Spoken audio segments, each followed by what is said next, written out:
everybody. Welcome to another episode of No Strings Podcast. I am your host, Class. This is my co-host, Mr. J. Yeah, and we back at it again. And today we decided we wanted to talk about a recent movie that just came out on Amazon Prime, which is called Without Remorse with Michael B. Jordan. Now, God damn it, Michael, you gotta stop being so damn talented.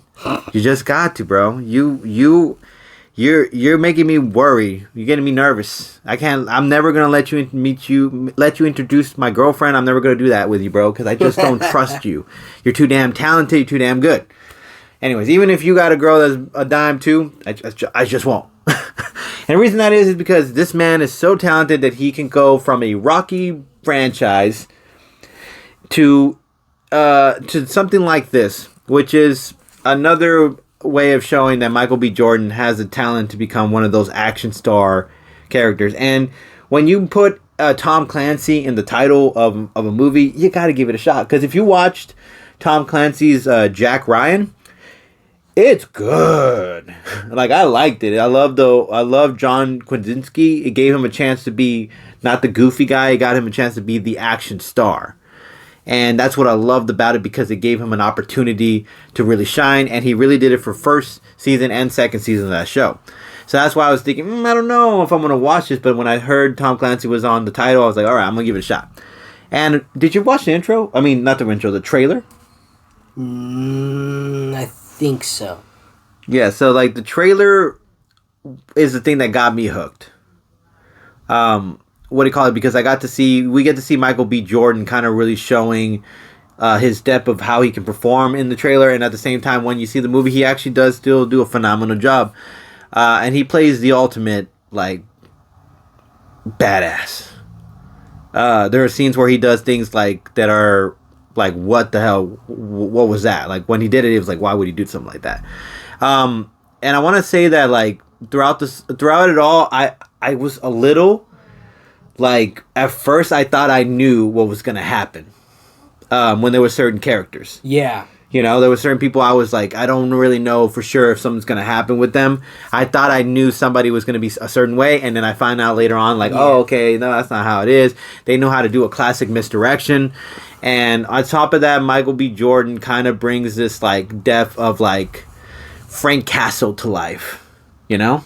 I feel like he was the Frank Castle of this movie, because he definitely had a very similar Punisher storyline. Yeah, he was bad to the bone. And in the beginning, you get to see kind of like, you really have to pay attention to the first beginning of the scene, because it connects to the entire story. So you have to remember what happens in that moment. I know a lot of people are like, what really? Like, yeah, I'm going to tell you, because when I watched it, the first scene, I was a little lost. Because I wasn't paying too much attention to it. And because of that, I started kind of spacing out on why this is happening, or who did what, and what, like, the connection. Because there was, like, all this, like, espionage kind of thing happening, you know? I hope I said that right. But I wasn't really sure how it was going to play out, to be honest. I kind of had the same feelings you did. Honestly, there was points in times where the movie seemed obvious in the direction that it was going. But like the bad guy, for example. There's one character that you're going to see, and it's just like, it's obvious you're the bad guy. It's you. I know it's you. And then you find out, oh, it's not. Wow, you're really not that much of a prick after all, huh? Okay. But it's like, I found myself convinced. I was just like, it's this guy. I know it's you. I know it's you. And it's not. Yeah, that's the thing. It's that classic misdirection shit I was saying. It's like crazy. Now, I will say I was a little disappointed with the reveal of who the real big bad is. It just seemed a little underwhelming. Yeah, I can see that. But, and also... Yeah, that's true, when I thought the movie was over, you know, I thought... There was a moment in time where I didn't think Michael B. Jordan was going to make it out. And I was like, really? That's how it's going to go? Man, that's lame.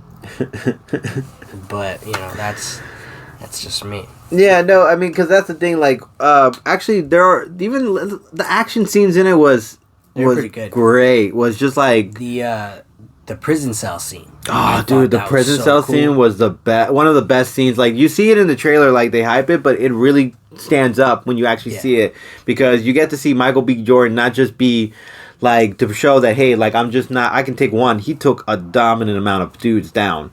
Like he was bad in this movie. Like he showed that hey, you want to see a real soldier throw down. All right, you gonna see a real soldier throw down. You're not these rent-a-cops right here ain't going nothing on me. Yeah. What? You got nothing on me. What you guys? What they pay you off the streets? I came from the freaking dirt. You know. Yeah. He was like that, and on top of that, he was so intimidating when those moments came when he was trying to like threaten someone, and he give was me a name. He had that freaking look in his eye where he's like, I got nothing to lose, man. I got nothing to lose. I mean, really, at that point, he really didn't. Yeah. I mean, there's like moments you'll see why he gets so motivated by this, and obviously, it kind of has the cliche. I'm not gonna lie. It has the cliche moments of like when some tragedy happens to a special someone or a special thing, and then somebody loses their like nerve, like and then becomes this crazy like I'm gonna go on a killing spree kind of situation. Like there was John Wick on that end. There was like a lot of movies that probably could show that would go into that narrative. Someone told me he's like, yeah, it does seem familiar because it's a revenge story, and really at the end of the day. There's so many good revenge stories. It's like, how many times can you retell this story? Yeah, exactly. That's a good point. Like, at some point, the formula, it runs out. It's no longer good. It's not like it's no longer good. It's just... Or it's got to get tweaked. Everyone always complains. They're just like, well, it's too similar to this. It's too similar. It's like, well... It's like, look, man, it's classic. And it's classic for a reason because it works. The only problem is you have to try to find a way to make it your own. Which, Tom Clancy, he did. He did that. Yeah, he did. I'm not going to lie. There were certain things I think that the movie was missing. And it was a little more time of I think, like, the whole, like, Michael B. Jordan finding out. Or like getting down to finding out who was the top dog. I felt like there should have been more characters that he should have been able to like show his deranged side where he's like, yo, I'm a bad to the bone. Because I kind of felt like we only got to see him one time kind of show that moment where he's like I'm here to interrogate you in a way. And instead of like by himself solo, I wanted to see him solo for maybe like one night go on a 3 or 4 guys. Torturing them or doing all that stuff, so that way we got to see a little more of that, like, oh, how bad he is, Yeah. Like maybe he took out like 2 security guards by himself, and then he broke some dude's leg in the limo or something, like something where we could have given Michael B. Jordan a chance to show how dangerous he is and how. I think that was another one of those scenes that was covered in the trailer. Like I don't want to tell you. Yeah, no, yeah, but it's in like if you watch the trailer. That's the fact. It's in there. You'll see it. Whatever they put in the trailer, it's in there. When he's interrogating the dude in the car, I think that was supposed to be what that was for. Yeah, but that's the thing. Like that one. That's why I wanted him to do more than one. They didn't give him more of an opportunity to show more of his badder side when they could have. They kind of just gave him a chance to do that one particular thing, and then after that, it was kind of like to me, it felt like. You kind of missed out on the chance to kind of show a little more about how bad he could be. Like, imagine if you got to only see Frank Castle, like, throw down with 2 guys, and that's it, and you're like, all right. And then that don't seem that impressive. The rest of the show. Yeah, and then the rest of the show, he's just, like, with other people, and so it's like, yo, no, what, no. What's Frank doing? He went to get ice cream. It's like, what's going on here? He's like, I'm real tough. He's like, I got the devil's ice cream. I was like, what? Is that a real thing? But like I wanted to give him more chance to that, but at the same time there was so many great action scenes, especially the scene where you get to see him really show how strong-willed this man was. They really gave him a chance to shine in one particular scene. Like I've seen this in a scene in I believe in John Wick not John Wick, with Jack Ryan, where it's like a whole scene where you get to see him going up some stairs, and there's like a whole level of action moments where he's fighting and he reaches to a certain point. That's where it felt like with this scene, but you got to see much more much more explosions, much more shots, much more like moments where you're like, damn, is he gonna make it? Is he gonna? How's this gonna end? How is it gonna turn out?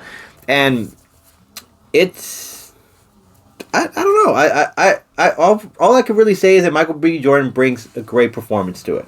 Yeah. He is an action star. This movie is really well to watch. It's one of those movies that if you were into action franchise movies, or maybe ladies want to see Michael B. Jordan with his shirt off, there is a moment where he does that. So, if you want to go see that, because I know some of you girls are like, And some of y'all be watching movies but not watching movies. Yeah, you're like, yeah, I want to see this scene. So what's happening again? No, and then sometimes some guys are like, yeah, I want to see some action, and Michael B. Jordan brings that action scene in this movie. It's well done. It's not, the story is good. It's something you're familiar with, of course, but it's still done in a way where it brings action sequences kind of to life in a way. What else can I say? I don't think there's anything else I could say besides, all in all, it was a stellar cast. The narrative was good. It was shot really well, and it was shot pretty well. And the lead was a phenomenal character. He brought the performance to life. He brought the bad to the bone type of style, and he really brought that military vibe to us. And he made you believe it. He made you believe he was who he says he is. You know? Like if you wanted to, if you saw him and he by himself and he was over 50 guys, you would believe he could take those 50 guys, because Michael B. Jordan looked like the type of guy who could take fake 50 guys. I bought his performance. You know what I mean? He sold it. Yeah, when he seemed like he was in pain, you feel it. You really do think he is really in pain. You know? Yeah, no, he brought the emotional part along with the action sequence. He just knows how to kind of change it up and kind of make it something special. And that's why I really appreciate watching his movies, and that's why I recommend you guys watch this movie. Yeah. That's all we're gonna say about that. If you guys want, you know what to do. As always, catch you guys later. Peace.